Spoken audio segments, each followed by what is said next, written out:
Muito boa noite. Nós estamos agora dando início a mais uma programação do Momento com Deus. Nós estamos da comunidade evangélica Bereia e nós vamos ficar juntinho com vocês por alguns minutos para tratarmos de um assunto muito importante. Porque nós já falamos, inclusive, no programa de abertura, o significado de ser da igreja da comunidade evangélica Bereia. Uma igreja que examina as escrituras, que não aceita de qualquer maneira que seja pregado para você uma palavra e que você não examine. E hoje nós vamos dar crédito, inclusive, a um dos grandes apologistas brasileiros, nosso querido, amado pastor César Cavalcante, um homem muito usado por Deus, assim como também eu tenho admiração sobre alguns pastores. Pastor César Cavalcante é um deles. Tem o pastor Licurgo, se eu não me engano, esse é o nome. Tem outros pastores também muito abençoados. Que Deus os abençoe a todos e faça deles os grandes homens que são. Eu quero falar de um assunto que, ouvindo uma explanação do próprio pastor César, foi muito interessante. E isso me fez agir como bereano que sou, ou seja, de ir buscar a profundidade desse assunto. Quando ele fala que havia um nepotismo no período de Jesus com relação ao sumo sacerdócio daquela época. Para você entender uma coisa, fica bem claro o seguinte: o sumo sacerdote, os sacerdotes todos tinham que ser da tribo de Levi. Foi assim determinado por Deus, como você pode encontrar lá no livro de Números. Você vai ver quando Deus começa a dar as ordens, dizendo quem é quem, aonde e como cada um deve fazer a obra que ele determinou. E ali, dentro da tribo de Levi, para ser sumo sacerdote, tinha que ser da linhagem direta de Arão. Ou seja, tinha que ser um Cohen, que eles chamam. Cohen é uma das, vamos dizer, da descendência direta de Arão. Só eles podiam ser sumo sacerdote. E veja que chegou um período em que isso falhou, em que isso não aconteceu. Por quê? Essa seria a questão. Quando eu ouvi o pastor falando sobre nepotismo dentro disso aí, e ele falou, é a primeira vez que nós ouvimos falar de dois sumos sacerdotes.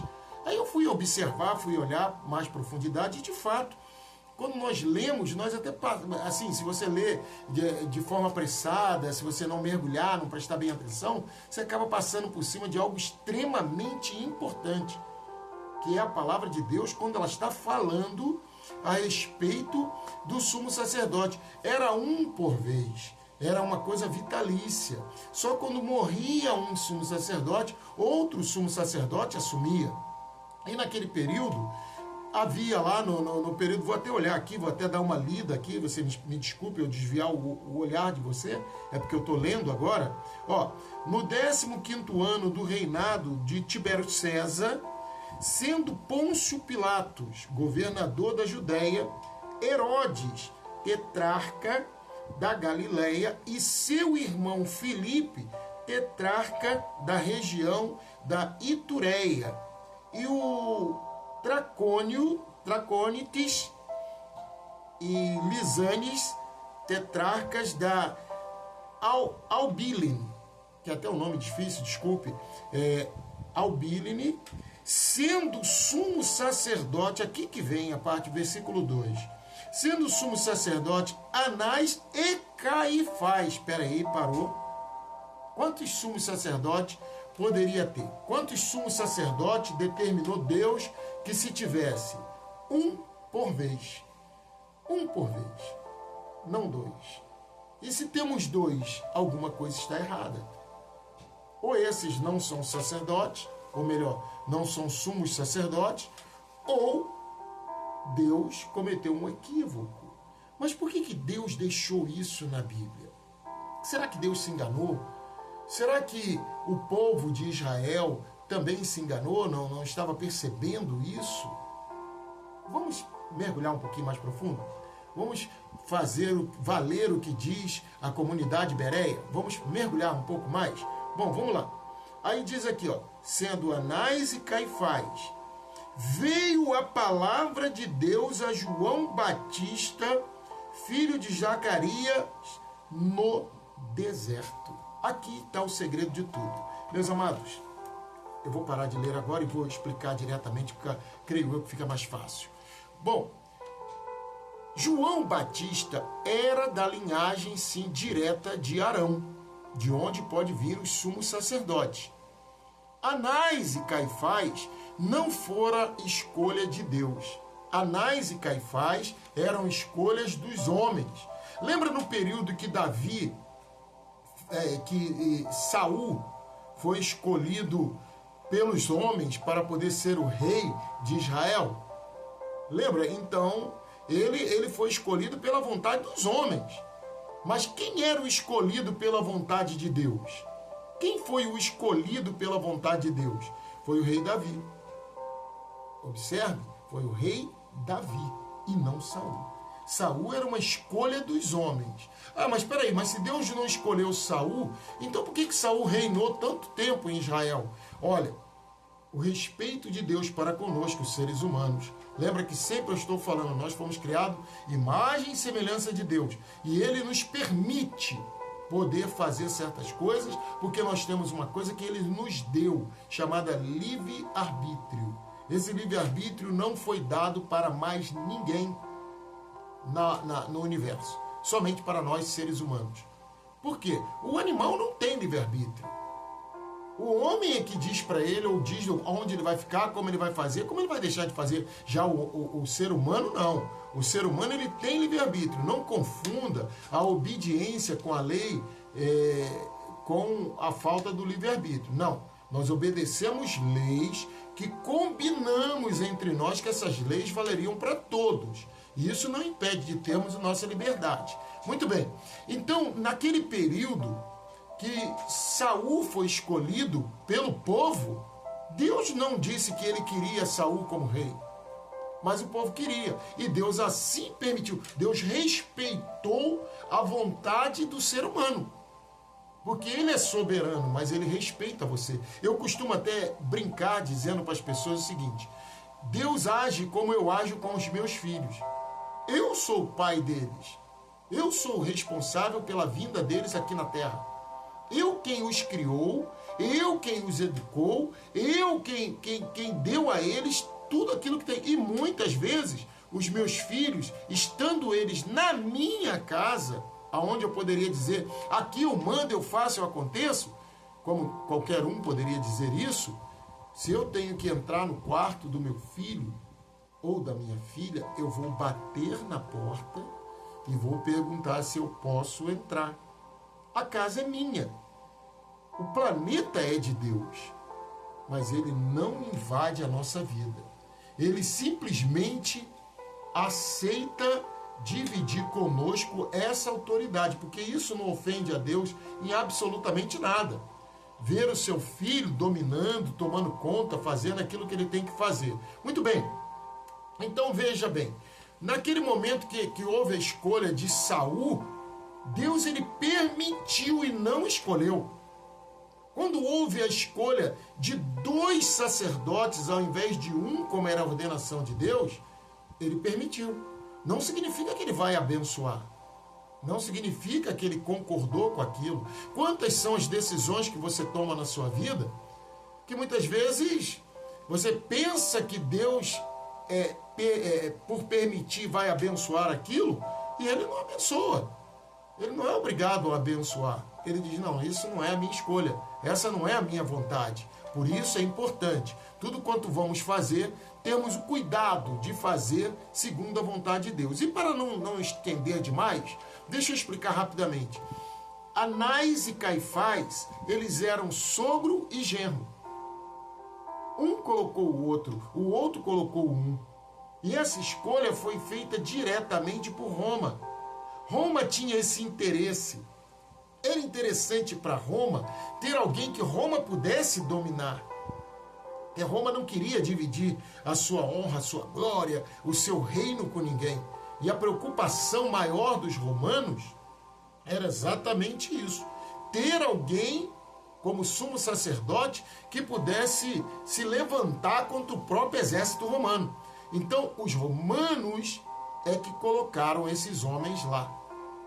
E não Deus. O povo aceitou porque eles eram da descendência, que eles eram da tribo de Levi. Mas uma coisa importante, olha como é que é interessante e tem muito mais coisa para mergulhar aí. Pena que nós não vamos estender demais essa programação, mas é só para você sentir o quanto dá para mergulhar em apenas 2 versículos. Olha bem, qual era a principal função de um sumo sacerdote? O sumo sacerdote era aquele que tinha a obrigação de pegar o sacrifício, entrar diante de Deus e apresentar o sacrifício a Deus, assim como consagrar os reis, consagrar as ofertas, assim como apresentar Deus para o povo e o povo para Deus. Ele era o elo, ele que apresentava, ele que santificava, ele que legitimava a fé daquele povo diante de Deus. Então observe, Anás e Caifás viveram no período do nosso Senhor e Salvador Jesus Cristo. Deixa eu lhe perguntar, eles apresentaram Jesus como Messias? Eles apresentaram Jesus como sacrifício redentor daquelas pessoas? Não. Eles só vão aparecer na vida de Jesus pelo momento da condenação de Cristo à cruz. Então observe, quem disse, eis aqui o Cordeiro de Deus que tira o pecado do mundo? Quem que estava apresentando Jesus ao mundo? Quem estava reconhecendo Jesus como o Cordeiro, o sacrifício? Quem entendeu que Jesus era maior do que ele a ponto dele não ter poder, direito, autoridade sequer para desatar-lhes as sandálias dos pés? João Batista. Foi João Batista quem o apresentou, foi João Batista quem o recebeu, foi João Batista que o fez descer as águas, representando ali a consagração, a apresentação e a consagração do rei. Olha isso. Então, quem era o sumo sacerdote de fato e de verdade? João Batista. Tanto é que se você ler de novo, versículo 2, você vai encontrar Deus dizendo assim, que a palavra de Deus foi para quem?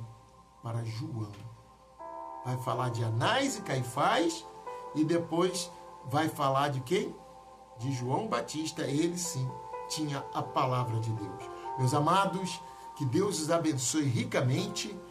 Este é o nosso Momento com Deus de hoje. Se você gostou, se isso está fazendo sentido para você, se você está se interessando por isso, olha, isso é muito bom. Isso faz com que eu possa entender melhor a palavra de Deus. Eu quero me tornar participante dessa comunidade evangélica Bereia. O que eu devo fazer? Você deve mandar uma mensagem para nós e nós vamos direcionar você para o nosso grupo de desafio da primeira casa, um grupo onde nós vamos estar sempre postando as coisas da nossa comunidade e eu vou estar falando diretamente com você. Eu mesmo vou estar mandando uma mensagem para você, vou estar conversando com você e vou te explicar tudo o que você precisa fazer para fazer parte da nossa igreja, da comunidade evangélica Bereia, a nossa igreja virtual e também, quem sabe, fazer parte até mesmo do desafio da primeira casa. Lembrando que a comunidade evangélica Bereia, ela tem 3 orações diárias. Tá? 3 orações de segunda a sexta e uma oração todos os dias. Olha, às 6 da manhã nós temos a bênção matinal. Bênção matinal, 6 da manhã, uma oração para você participar, orar junto conosco, uma oração curtinha de 2 a 3 minutos no máximo, e depois às 8, entre 8 e 9 da noite, não vou cravar 8 da noite, porque vai ter aquele dia que vai ter programa como esse.